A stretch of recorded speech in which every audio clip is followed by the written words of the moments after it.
ఒకవేళ థైరాయిడ్ ని కనుక మనం నెగ్లెక్ట్ చేస్తే, ఫర్ ఎగ్జాంపుల్ వాళ్ళకి తెలియక ఊళ్ళల్లో ఉండే లేడీస్ ఉంటారు, వాళ్ళకి అసలు ఏం తెలియదు, ఏదో లైట్ తీసుకుంటారు. వాళ్ళకి అసలు మీరు ఇచ్చే ఒక బెస్ట్ అంటే బాడీలో పలానా సిమ్టమ్ వస్తే అది మస్ట్ గా థైరాయిడే, వాళ్ళు వెళ్ళి బ్లడ్ టెస్ట్ చేయించుకోవాలి, థైరాయిడ్ టెస్ట్ చేయించుకోవాలి, అన్ని చేయించుకోవాలి అని చెప్పడం.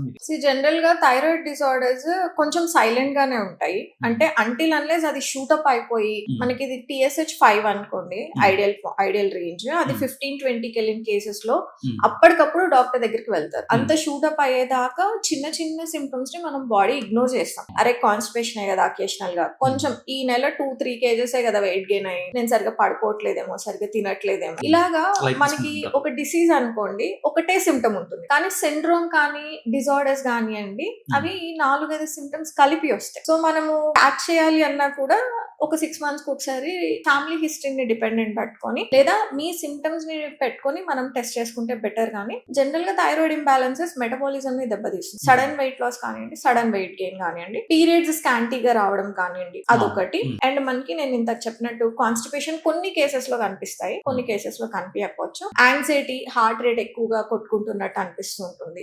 వేడి చలికి తట్టుకోలేనట్టు బాడీ, కొంచెం ఏసీ వేసుకున్నా కూడా విపరీతమైన చలిలాగా అనిపించడం. సో కోల్డ్ ఇంటాలరెన్స్ అన్నది చాలా తక్కువ, కోల్డ్ టాలరెన్స్ అన్నది వాళ్ళు చాలా తక్కువ. ఇలాగా ఇవన్నీ ఏంటంటే ఏ రకమైన హార్మోన్స్ అయినా కూడా కొన్ని సిమ్టమ్స్ కామన్ గానే కనిపిస్తూ ఉంటాయి. సో పర్టికులర్ గా ఇదే ఒక్క సిమ్టమ్ పెట్టుకొని థైరాయిడ్ డిజార్డర్స్ లో కూడా హైపో ఉంటుంది, అంటే ఎక్కువ thyroid imbalance, hypothyroidism, hyper thyroidism, Hashimoto's, కొంతమందికి మెడ చూస్తే చాలా లావుగా కనిపిస్తూ ఉంటుంది, గాయిటర్ ఉంటుంది. ఆర్గాన్ కి సంబంధించిన రోగాలు వస్తాయి, ఆర్గాన్ ప్రొడ్యూస్ చేసే హార్మోన్స్ కి సంబంధించిన రోగాలు కూడా వస్తాయి.